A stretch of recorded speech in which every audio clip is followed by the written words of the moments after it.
This is a crusade. This is a holy war against the deep state. Where are the dictators? Where are the strong men? Donald Trump is our instrument for retribution. I'm going to fight for Christians. I'm going to fight for white people. They have the Great Reset. We have the Great Awakening. And why shouldn't I root for Russia? Because I am. I want to see these people go through misery because of their grooming against our children. After the assailant entered the home asking, "Where's Nancy? Where's Nancy?" Those are the very same words used by the mob when they stormed the United States Capitol. I did nothing wrong. Welcome to the Did Nothing Wrong podcast, where we cut through the noise and help you make sense of the chaotic information space around us. I'm Griff Somke. Scott Kelley Ernest is a former white supremacist who walked away from it and now helps others leave the white nationalist movement. On this episode of the Did Nothing Wrong podcast, I sit down with Scott to discuss his time in the movement, what he's doing now to atone for that, and what he sees in their future. Thanks for listening. Scott, welcome to Did Nothing Wrong. Thanks for coming on the show. We have been trying to line this up for a really long time, and I'm glad we were finally able to make that happen. So I'm really glad you're here. Looking forward to talking to you about this. I'm happy to be here. I know I'm surprisingly elusive. Hard man to track down, I'm telling you. So what got you involved with white supremacy in the first place? And what made you walk away from that? Well, my entrance to the white nationalist movement was accidental, is the best way to put it. It was, the early aughts, and I was just searching around on the, kind of the early internet. I think it was YouTube, the Yahoo search engine back in the day. Right. And I don't remember what I was searching for, but one of the things that would occasionally pop up, because there wasn't a lot of different websites out there, was occasionally just searching, you'd find Stormfront threads and stuff like that. So, but I never had an interest in it, and generally thought that most of them were some of the worst people in the world even then. But what ended up happening was I was searching around the internet and I ran across this blog from this guy that was a self-proclaimed anti-fascist. And his entire thing that he wanted to do was have black men in particular go to the home of April Gady and her daughters, Lynx and Lamb, who had the band Prussian Blue. And to be frank, he basically wanted to get them to rape the girls, and provided a map to their house, or at least what he thought it was to their old house, from what I understand. And I took issues with that. I didn't know anything about April or the girls, but I had issues with somebody trying to have people commit sexual assault on 12-year-old girls. Right. And so I contacted the FBI, and they kind of shrugged me off and, were basically, thank you, but, there's nothing we can really do about it. But why don't you go let the parents know? Well, I didn't see why that was my job. No, and it isn't generally, but it isn't. But I really kind of felt that the girls were in danger, so I contacted April and basically befriended her, befriended the girls, befriended just the entire family, and it kind of went from there. I was added as one of the admins of their blog. I was added as one of the moderators of their old forum. Okay. This was before I even joined Stormfront. And just talking with April, she didn't actually, especially in the beginning, she didn't really say too much that was, racist or anything like that. But I think part of that was she knew that I wasn't a white nationalist, and she, her goal was to kind of, recruit me, but also be family and friends and family. And eventually she recommended, hey, why don't you join Stormfront? And I was kind of leery of it at first, but I did in 2004, and I just went down the rabbit hole from there. It took me a while before I kind of even identified as a white nationalist. And I always tried to be on the more moderate side of things.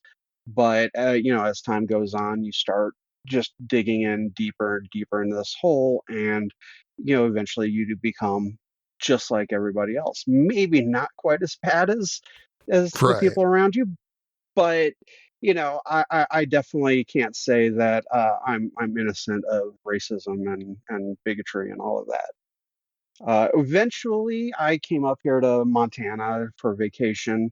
Liked the place. April was here. She was running Pioneer Little Europe Kalispell. So I came up here, ended up moving up here, and became the main recruiter, the person that vetted all the new people coming. I became one of the more visible members. Uh, uh, Kind of, marketing, kind of. If you ever see my social media, I am fairly good at being, Yeah. I have marketing skills. You're kind of a natural marketer from what I've seen. You're very good at getting out there and, putting the word out about the project without being too like overbearing or obnoxious about it. You know where that sort of mid point is that's going to get people excited, but not get people to be like, oh man, this is just a shill. So yeah, you're really good at that. Exactly. I try to do it in a way that, uh, and it's the way I kind of did it then, where, I don't want to annoy people. Yeah. So, So much of successful marketing is simply just not pissing people off. well, and being entertaining. I like to be entertaining. I am eccentric. I think that helps a lot. I don't take a whole lot seriously. I didn't then. I don't now. Um, and I became really good at recruiting people for the PLE. But one of the things when you're in the PLE and you're meeting all these new people and you're asking them questions and you're talking to them, is you really get to hear the words they're saying, and you're like, well, that's horrible. um, I unfortunately over the years I've known people like Anders Breivik and JT Reddy and Yankee Jim Leshkovich and basically murderers. Glenn Miller, although Yeah. I met Glenn Miller on VNN, and that right there was all that was kind of enough to get me started thinking, am I on the right side of this? Am I the baddie? Yeah. And every time I would recruit people for the PLE or I would vet people, especially after Anders Breivik, did his, Well, murders yeah. over in Norway, I would actually ask people when they would come to the PLE, I'd be like, "What is your opinion of Anders Breivik?" And most of the time they would say, "Oh, he what he did was great." And I'd be like, "Well, you do realize he murdered white children, right?" Yeah. Uh, they would reply with something like, uh, and by the way, this conversation almost every single time was almost the exact same.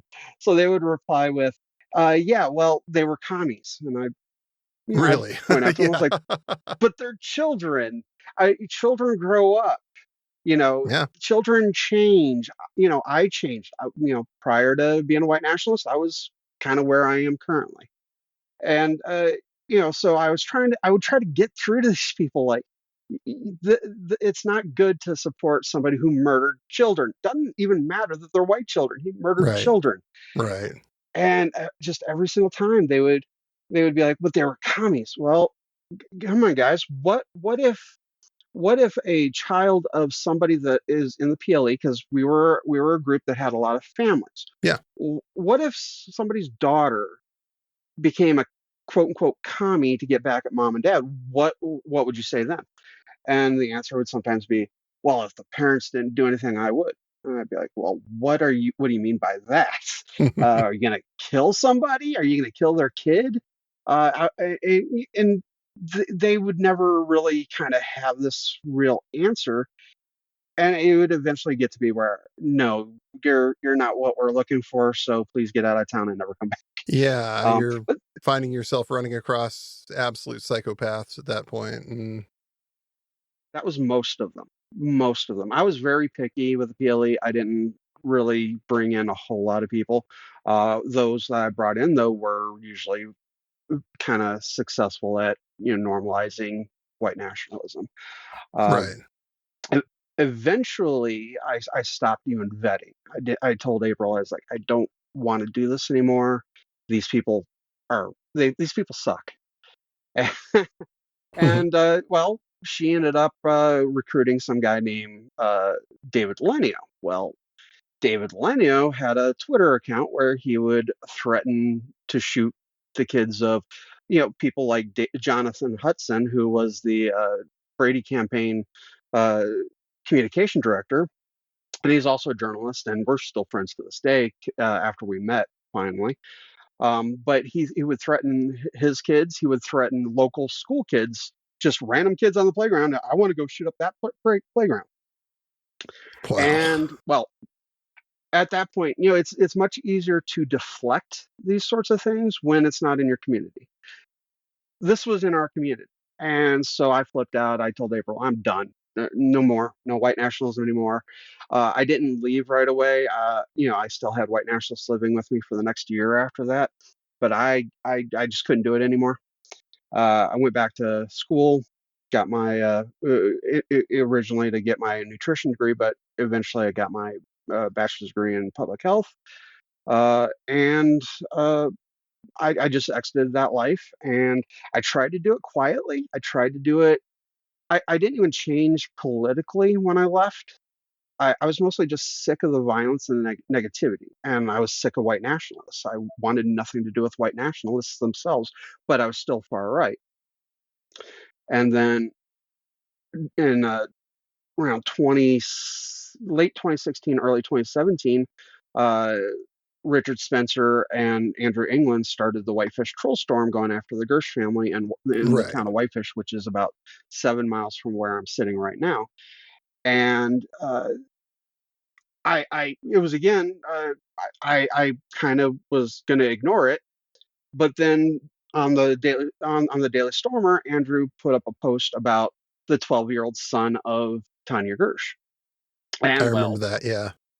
I couldn't abide that. Again, same reason I kind of got involved in the first place. Going after a kid is something where I kind of had issues, and so I started trying to get the site taken down, which eventually led to what's that? Cloudflare sending my personal information to Andrew England. Yes. And I ended up getting a phone call from Andrew England with him just crying, just nonstop bawling. The guy has some of the worst lungs out there. He was basically telling me, I'm just gonna get my millions and billions of followers after you and your family. And I'm just like, well, you know what? I'm not hiding, so do it. I don't suppose you recorded that by any chance, did you? I wish. It was quite the call, and he ended up poorly doxing me. He got me fired from a job I didn't have at Montana State University, which was hilarious. Montana State University thought it was hilarious. And that basically cemented me into my new path of basically I'm going to destroy white nationalism, and so that's kind of where my exit really started. And I came out as queer. I started associating and talking to people with Montana Human Rights Network. Love lives here in the Flathead. I contacted Christian Picciolini. I messaged him. I was like, I think I've been a little bit mean to you in the past, but I get it now. And I started working with him. I helped bring him to Montana because I connected him with Montana Human Rights Network, and I met him around then for the first time. Eventually, I started helping him out with Free Radicals Project, and then when I one of the things that I had known when it came to exit programs was exit programs generally are fine for people who are exiting that are LGBT. There's no issue with somebody being queer and going to, like, say, Life After Hate. Right. But one thing that I wanted to do is I wanted to create a specific variation on the theme for queer people, and so that's one of the reasons why I ended up founding Hands of Air, which is now called the Center for Extremism Prevention and Intervention. Okay. And that's kind of where I'm at now. Okay. Well, let me follow up on a couple things.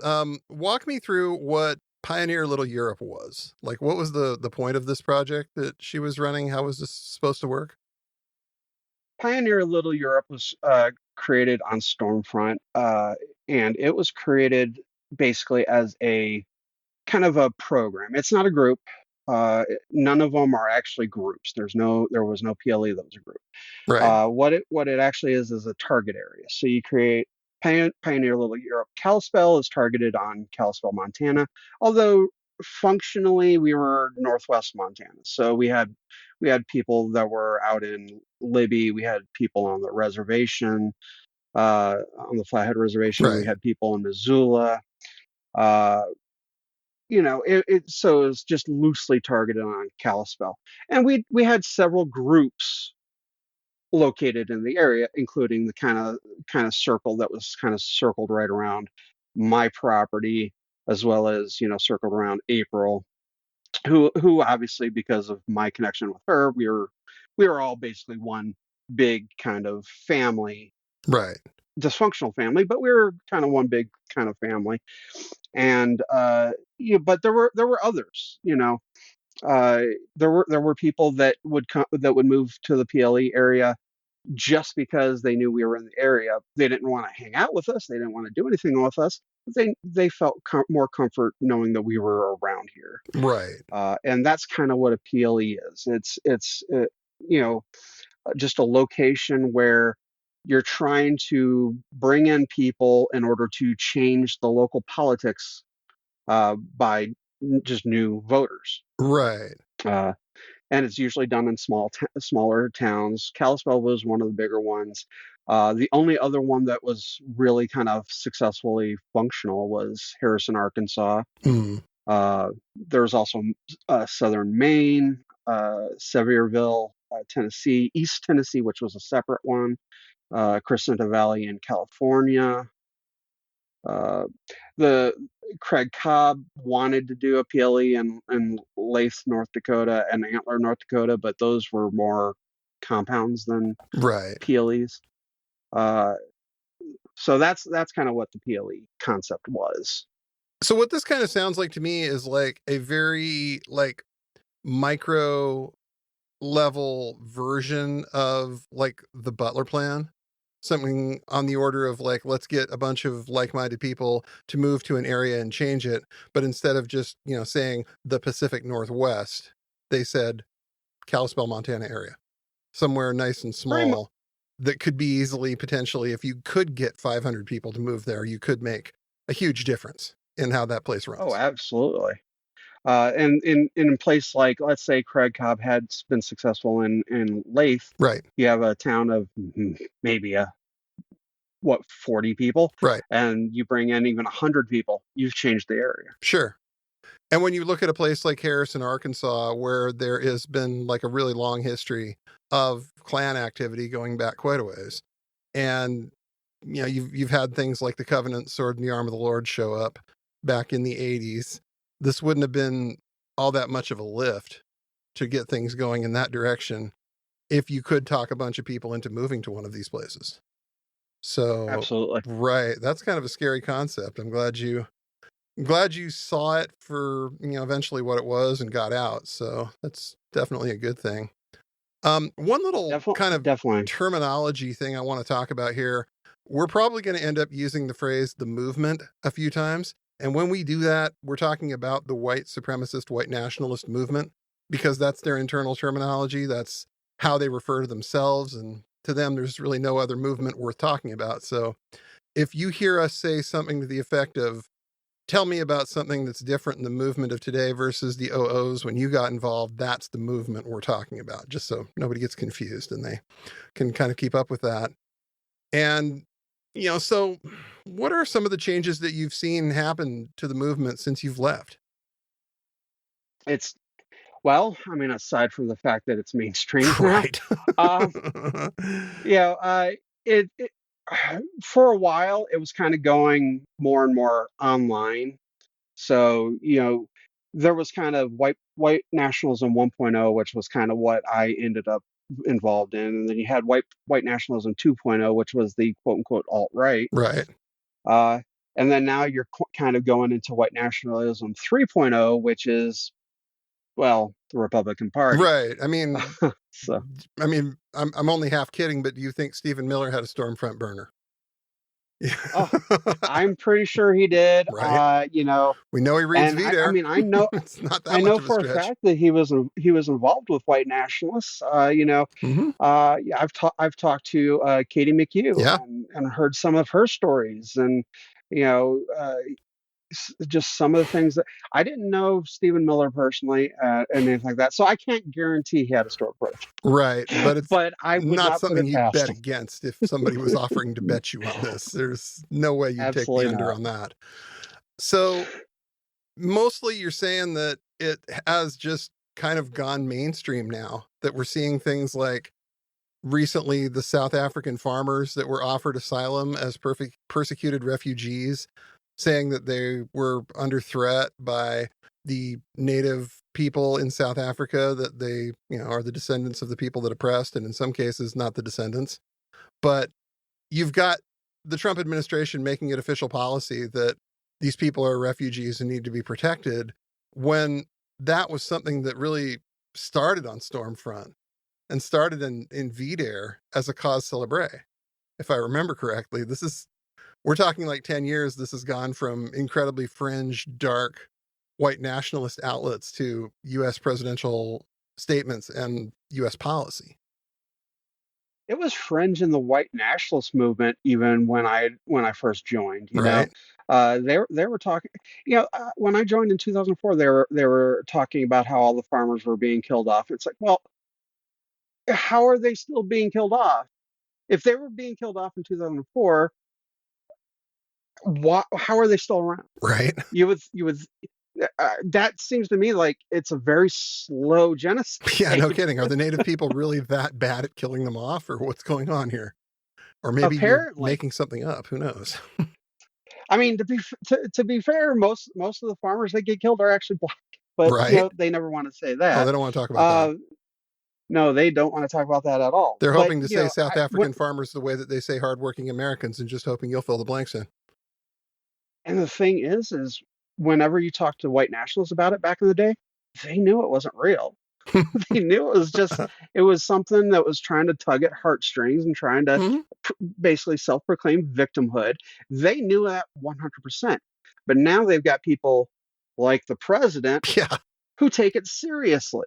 Yeah. It's got to be cracking them up on some level that, like, they know it was essentially a shuck back then, but to see a guy who, has that level of power in the world grab onto your shit posts essentially and turn them into official U.S. government policy. Sometimes these guys have to just sit back and be like, how the hell did this happen? What is this world? I bet Bob Whitaker is rolling over in his grave that, he did the mantra about white genocide, and he died before the president basically made it policy. Right, because it's policy now. They're saying these things at press conferences. Their official policy is essentially that white people are losing the numbers in American society, and we have to get rid of as many brown people as possible to stop that from happening. And they're doing that on an everyday basis now. They're running these raids. It's crazy. And we've really moved into a completely different place when it comes to how the United States is running in the year 2025. And it's scary. So one of the other things I've always found kind of funny about the movement, and I've made this joke often, is the only thing these guys hate worse than the Jews is each other. And it's really true.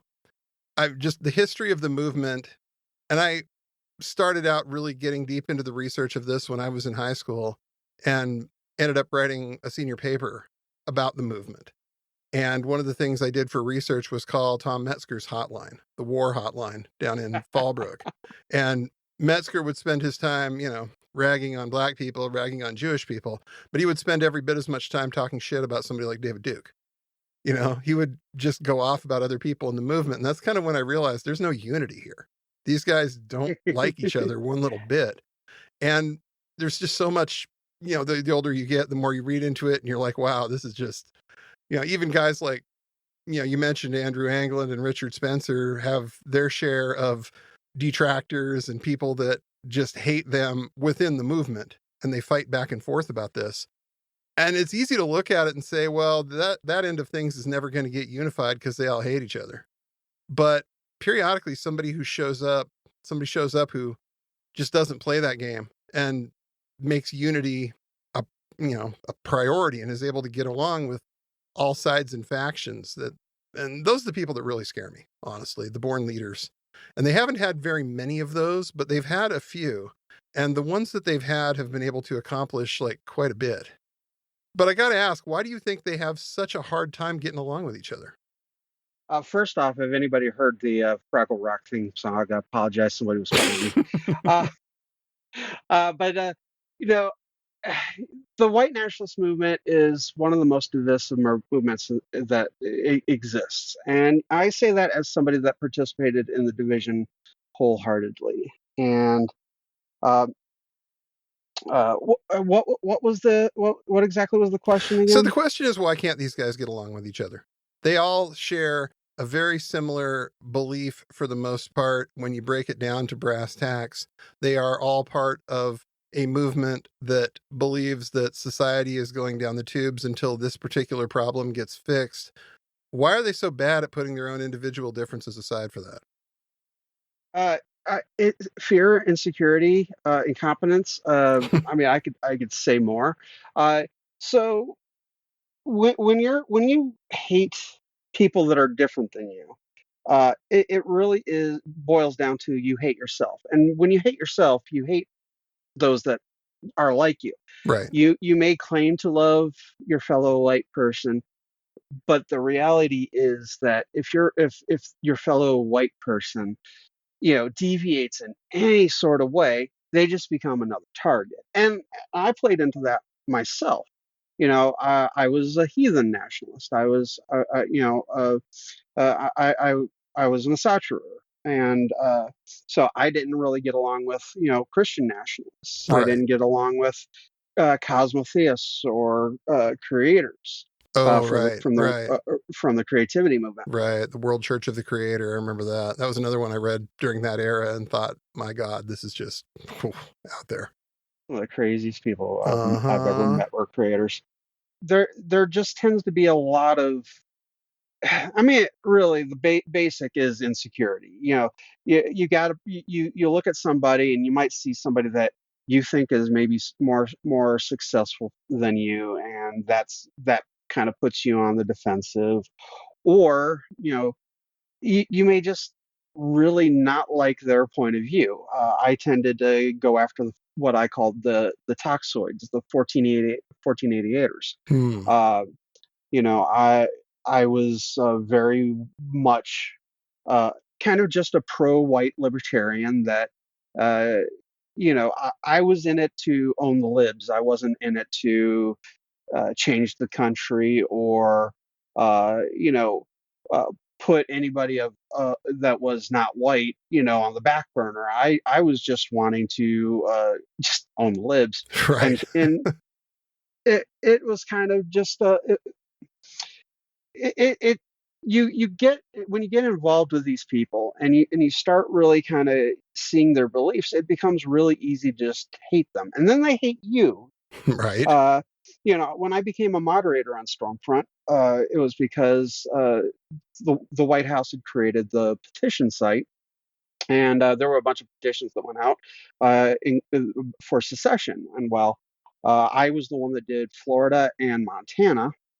And because of that, I ended up getting made a moderator and put in charge of the secession forum on Stormfront. And I remember when that happened, I had actually I sent a message to Don Black. I was like, but I kind of think secession's a joke. But But I was effective at what I did. I was a facilitator. That was my kind of moderating thing. I was a facilitator. I couldn't ban people. I couldn't do anything. I couldn't even really. The only time I could actually remove posts was if it was in the secession forum. Right. But what I was good at was fomenting discussion because of my apparently good marketing skills. Right. And but anytime anybody got banned, I got blamed for it. It was always apparently I was the one that banned them, even though I didn't have the ability to ban them. And that was all a part of the insecurity that they had. And so that's it's just throughout the movement. That's all it is. And that even exists to this day in the current Republican Party. Oh yeah. Yeah, you definitely see the fissures and the cracks in the various factions of the Republican Party. You have the Elon faction versus the Bannon faction. You have all of these various groups of people that got together long enough to achieve some power, but are really having a hard time keeping that going. And periodically, like I was saying, you'll get a figure that'll come along like a Donald Trump who's enough to keep a lot of people on the page. He appeals to enough different sides of all of that to be able to keep everybody kind of in line. Yeah, Donald Trump's an interesting one. I think Donald Trump is the greatest salesman America's ever produced. I don't think there's ever been a better salesman that has come out of this country. He is, and he kind of plays up the fact that he's an idiot. I mean, he doesn't do it thinking that he thinks he's smart. Right. But what he's actually doing is he's playing up being an idiot. And he has a charm. He definitely has a charisma. It's an awful charisma. It's one that when you look at him, you're like, boy, you are stupid. Yeah. But he's entertaining too. And he doesn't necessarily make people who aren't all that smart feel like they're not all that smart.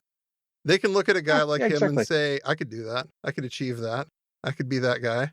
See, they're no different than us. And yeah, I think there's power in that because a lot of people don't realize that people don't like to be talked down to. People don't like to feel dumb.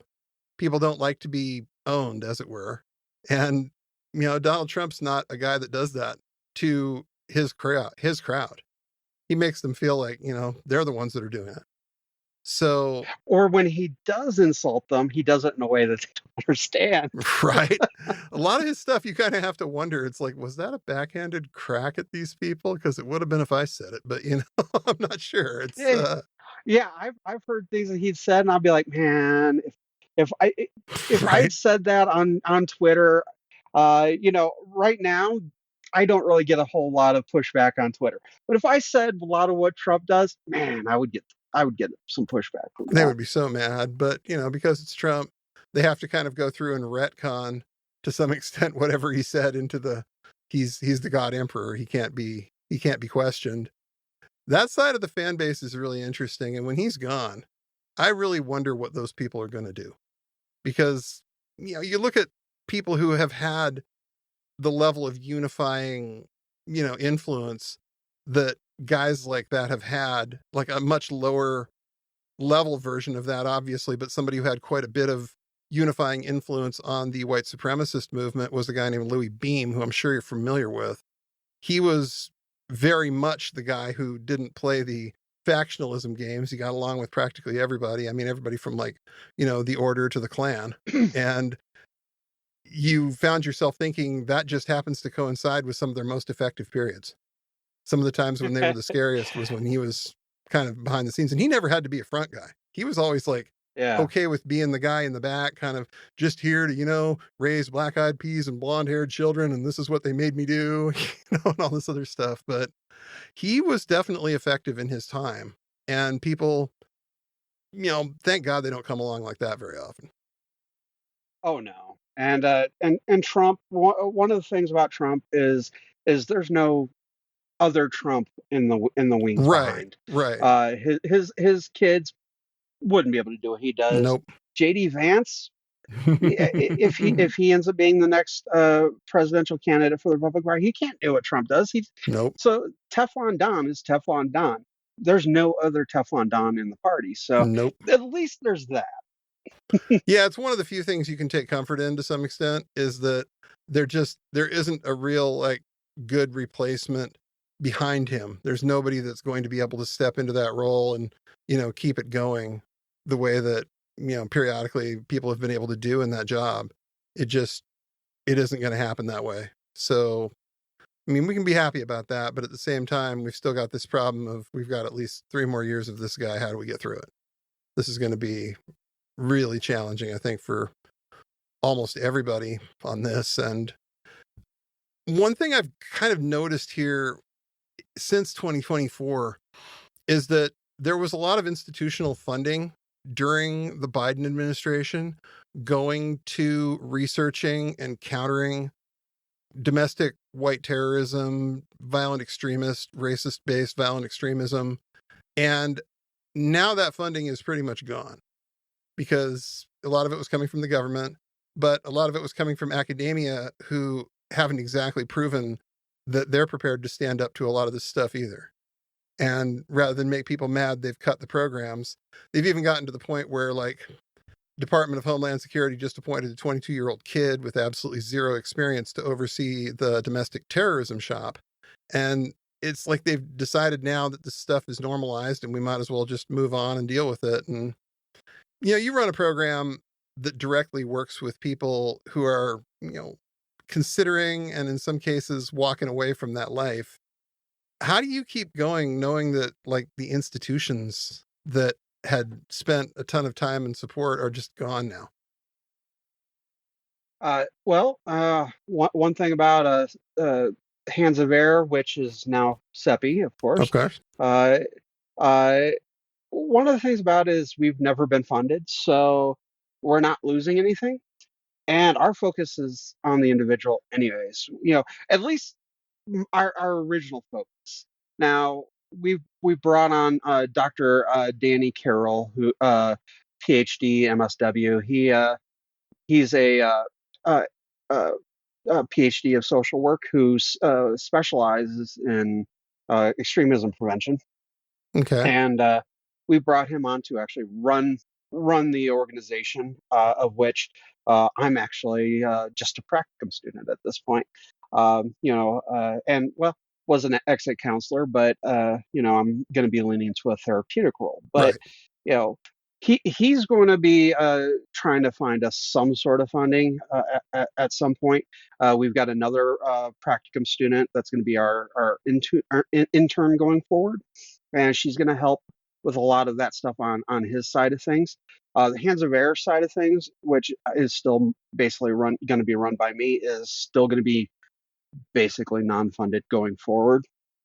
But we haven't had, unlike a lot of other groups, like Life After Hate is one that comes to mind. Right. We've never been funded, so we don't actually we've never had to rely on anything. Plus, we've only had one program, and that's been Hands of Air. And I've been the only employee that's been actually hands-on with clients. Right. And the way I kind of work with my clients even is my clients are more like my friends and my family. I'm very casual with them. Being an exit counselor, I wasn't, an actual therapist. So obviously I couldn't do actual therapy or anything like that. But what I could do was basically be a peer, be a shoulder for people, be a guidance, right. So to speak. And that's something that does not require any money whatsoever to do. Just time. Does mean that time, and I can only take so many clients at a time. Right. So it's kind of funny that I get told all the time that Hands of Air is actually, among the kind of de-radicalization crowd, actually has a really good reputation, when we really don't do a whole lot. Even with the peer counseling, I'm just there as a shoulder and guidance. The actual de-radicalization is done by our clients. They de-radicalize themselves. I really don't do anything. Most of what I do is actually on social media is just being me. And somehow that's been effective. And it it it so it feels good, but it also sometimes feels kind of awkward. And so sometimes I will be, people will see me on social media and I'll be loud like for a while, and then suddenly I'll quiet down. And some of that's because I do still have my own insecurity issues, and so sometimes I kind of feel like, am I doing enough and stuff like that, and I'll kind of quiet down for a little bit. But one thing that we will always keep doing is, as long as we got people reaching out to us, we will take people and at least give them a community. Right, We right. currently don't have any clients, but we do have two new people that are connected to us that functionally they're kind of doing we're kind of doing the same thing that we would if they were clients, but we don't consider them clients. So Right, right. we've got uh, uh, we've also got Tyler DePepe, who you've Right, yeah, we talked to Tyler. spoken That to guy in the was great. past. That guy was awesome. We've got Chris, who's another former Adam Waffen division, who is running for Columbia Falls uh, uh, City Council. Okay. So here in Columbia Falls, and so we're even though we're unfunded and don't have a whole lot to do, somehow we're as a kind of family, we're actually having a little bit of success going Right, on. right. Building that community and establishing a good reputation in the bigger community, I mean, that's not nothing. The idea that people know that if they're walking away from this, they can get in touch and you guys will listen, you guys will be non-judgmental, or even if you just have, some questions and you want to, talk to somebody who's not necessarily part of the groupthink or the hive mind that you're associated with, the thought that you can go out there and call somebody like you. And even if you can be, kind of combative on social media with these people periodically, you'll still pick up the phone when they call and be like, okay, Oh yeah, let's talk. I've had clients that I've argued with on Twitter. Uh-huh. Yeah. It's So. like, this is dance. This is just to some extent how we pass the time while we're waiting for the other stuff to happen, and if you come and say certain things, of course, we're going to say certain things back to you. That's just how this works. But if you come to somebody like you and say, hey, listen, I've been involved with this. I'm not sure about this. I'm not sure about this and that. Maybe I'm questioning aspects of, my gender identity or my sexual orientation, and the answers I'm getting from these people aren't great. You're going to listen to that. You're going to drop what you're doing and kind of be like, okay, let's talk you through this. Let's see where you're at with all of this. And I think that that's just incredibly valuable. The idea that people know that there's really an authentic resource out there, like what you're doing, that can, talk them through some of this stuff if they need to talk, and potentially be that like first step to them potentially walking away from something like Adam Waffen. And you mentioned that you guys are LGBTQ focused, where a lot of the groups that have done this kind of work in the past, definitely aren't, discriminatory. Somebody like Life After Hate, you wouldn't have a problem with it, but you guys are specifically focused on that part of the community. Which leads me to the question, you wouldn't be focused on this if there wasn't like a really massive need for somebody to be focused on that particular part of the community. And, when I talked to Tyler, he seemed to think that a whole lot more of the people in that movement were LGBTQ than are able to come out and talk about it, obviously, because of what's going on.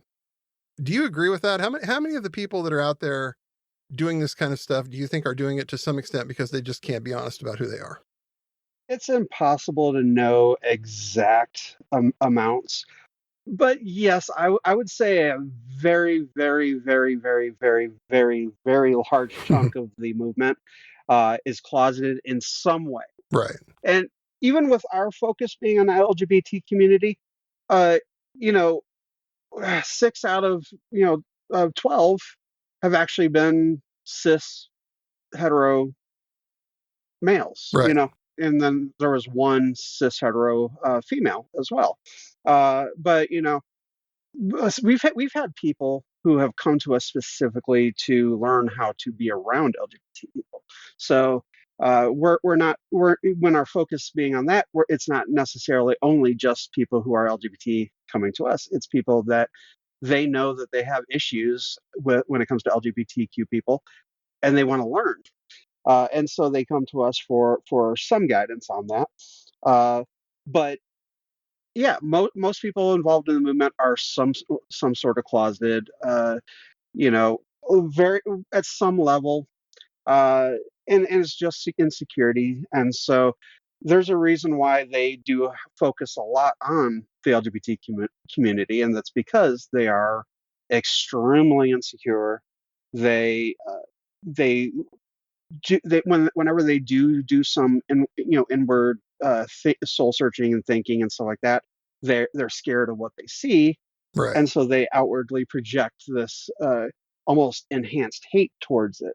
Unfortunately, I've also said many times, most people are not going to leave that life, and that includes the LGBT community that within the hate movement. It's a sad thing. There's a lot of people out there that are currently with the Republican Party voting against their interests. Yeah. And it's the same thing as it's been this entire time. One of the reasons why we focused the way we did was, I'm agender, and basically pansexual. Okay. And Vicky, who was the co-founder, was trans feminine and straight. So when we both kind of got out, and by the way, me and Vicky, when we were on Stormfront, hated each other, absolutely hated each other. She thought I was not extreme enough to be a white nationalist, and I thought she was a toxoid 1488er. So even the founding of Hands of Air was basically us,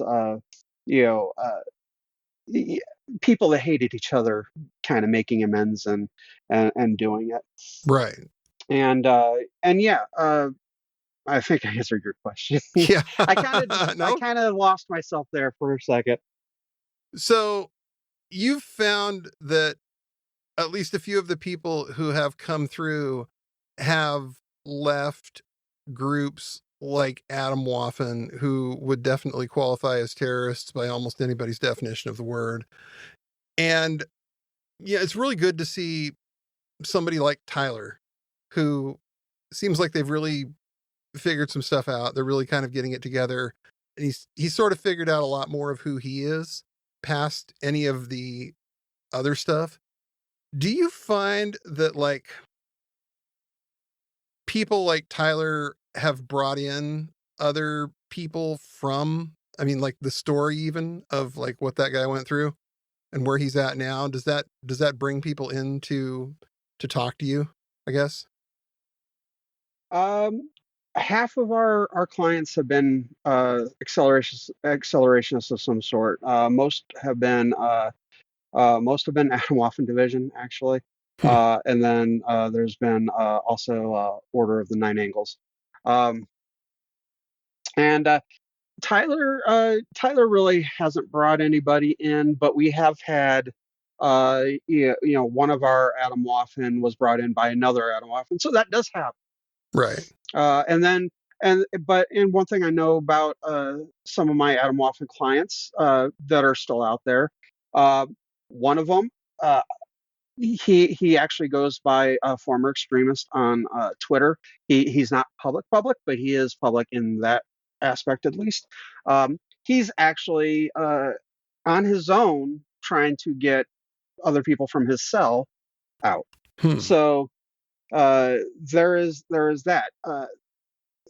Our Hands of Air clients aren't just doing things with us, but they're also reaching out on their own to try to pull people out. And right, that's at least one good thing. But sometimes they'll bring them on over. Most of our referrals come from Christian Picciolini sends us referrals. Tyler himself was one of Christian's referrals. And then we also have anti-fascists that'll send referrals. There's a poster Floridisto who's sent us Chris. Okay. And so we've got various sources for how we get clients. And then of course there's the fact that I'm loudmouth on social media. Kind of the visible face of the whole thing, and talking about what you've been through and where you're coming from, and that's got to help to some large extent. Even if it is very, very difficult to constantly talk about how much of a piece of crap you are. Yeah, that is hard. And I really respect people like you that do it, people that have been there and have done the hard work of being able to get up and start talking about, yeah, I did some really dumb shit and I did some really awful shit. And I do this other thing now to hopefully somehow atone for that shit. And it's a really hard thing. So, big credit to you for getting out there and actually doing that in public so often. And I kind of want to pick your brain on this as well. Like, where do you see like the future of things going country-wise? We've already established that in the movement, to some extent, this stuff has just gone absolutely mainstream now.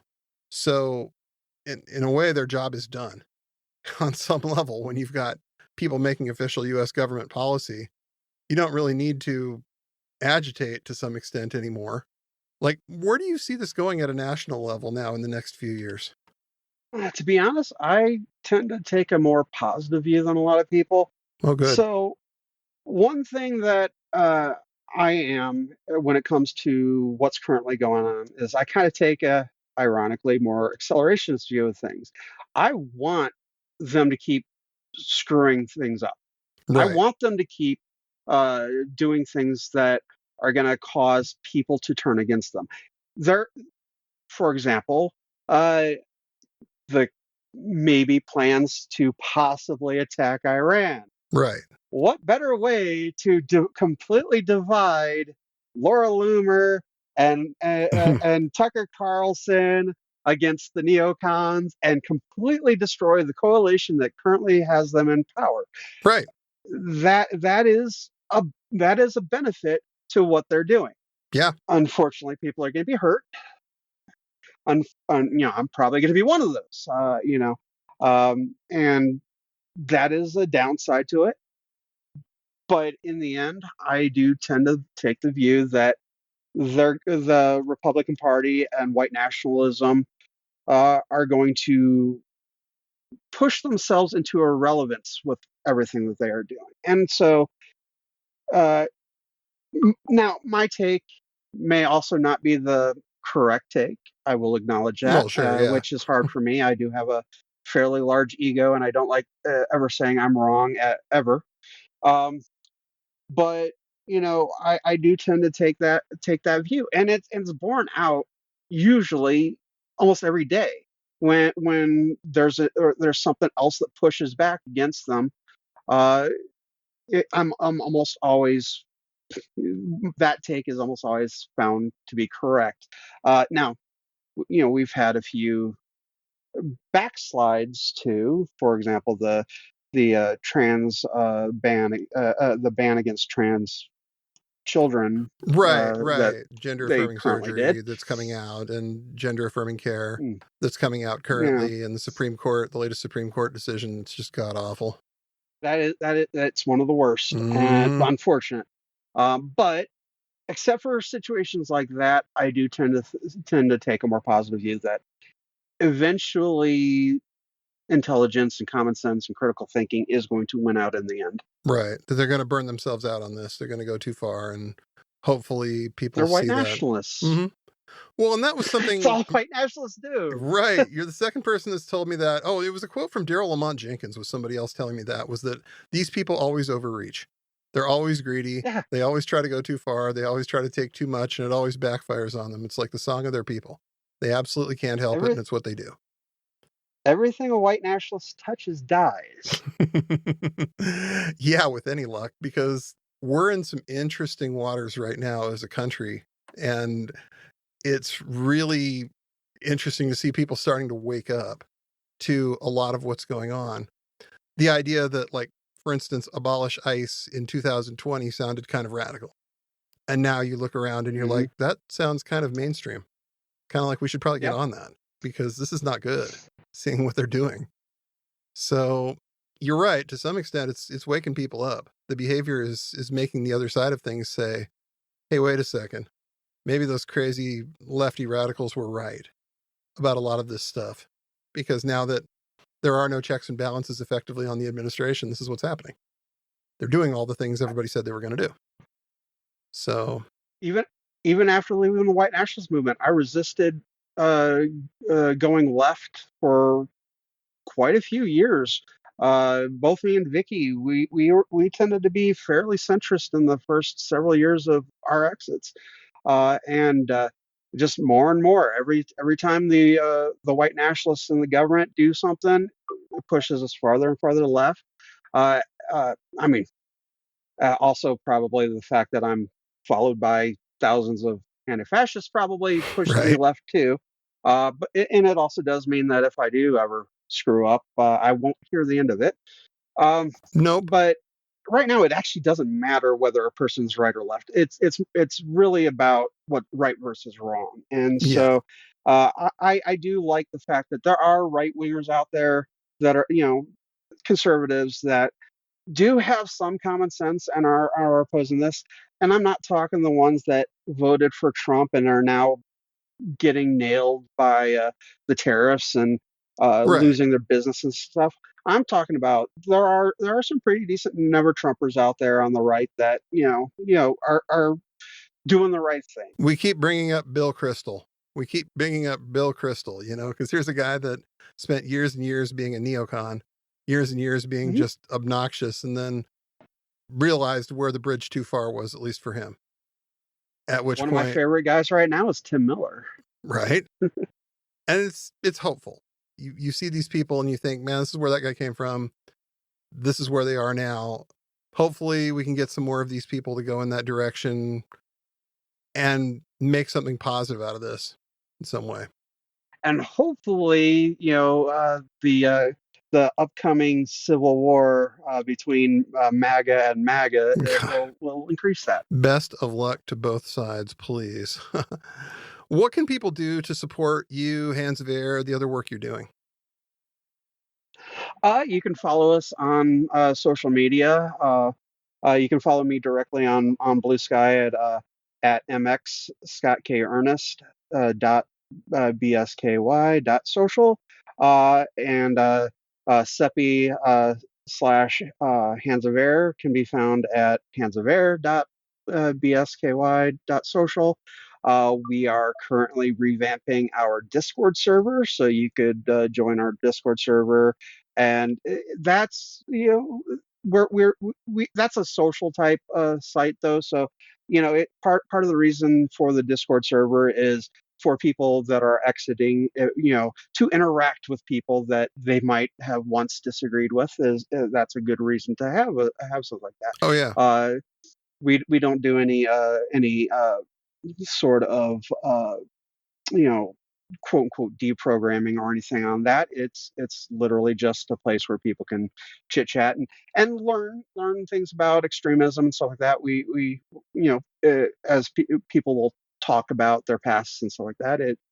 So there is some of that. We try not to we allow people to do whatever they want, but we try not to have people. We make sure that especially former extremists know that that not to say anything that they don't want to get out, because it is a Discord server. Yeah. And eventually you say anything on a Discord server, as we've seen on many occasions, it becomes a public thing. So just I've had it happen myself. So I think we all have at one point or another. It's just other than that, you can also find various interviews that I've done or Tyler's done. There's a book coming out for pre-order in a couple weeks from let's see if I can find it really fast here, from Routledge Press. It's Social Work and the Psychosocial Journey Out of Far-Right Extremism. It is by Danny Carroll, who's the new head of Hands of Air, and Seppi. I'm always going to call it Hansever. It's always going to be. It's hard to change names. Like when you get started with a really good name, and I think Hansever is a very good name. When you have to change the name of something like that, it's very hard not to refer to it as the old name. A lot of the time, it's like, oh, okay, I know we need. It doesn't help that Hansever still exists as a program within CEPI. So, right. But that was his dissertation for his doctorate, and I was actually one of the subjects of it. So. I personally think that if anybody is interested in social work or is interested in exit programs and far right extremism just in general, I definitely would suggest picking it up. Okay. Well, Scott, thank you very much for taking the time to talk to me today. I really appreciate it. I'm sorry we took so long to get this whole thing together, but I'm glad we did. This is going to hopefully be very enlightening for people to hear some of what you guys are doing over there. And hopefully people learn something, because I really think you're doing great work. You know, the fact that you're bringing people like Tyler to a completely different place in life where they can potentially look towards the future and have something significantly more than what they would have ended up with if they'd stayed where they were. That's just such a good thing, I think. So thank you very much for your time today. I appreciate you talking to me. Thanks for listening to the Did Nothing Wrong podcast. If you want to hear more, you can find us on the web at didnothingwrongpod.com. Please make sure you subscribe to get our content straight into your inbox. You can also follow us on Twitter at James, the word 4, and the letter M, all one word, and GrizaBJJ, GRZABJJ, as well as DNW Pod. We're extremely grateful for paid subscriptions and donations that allow us to keep doing this important work. Thanks, and remember, everyone mentioned did nothing wrong.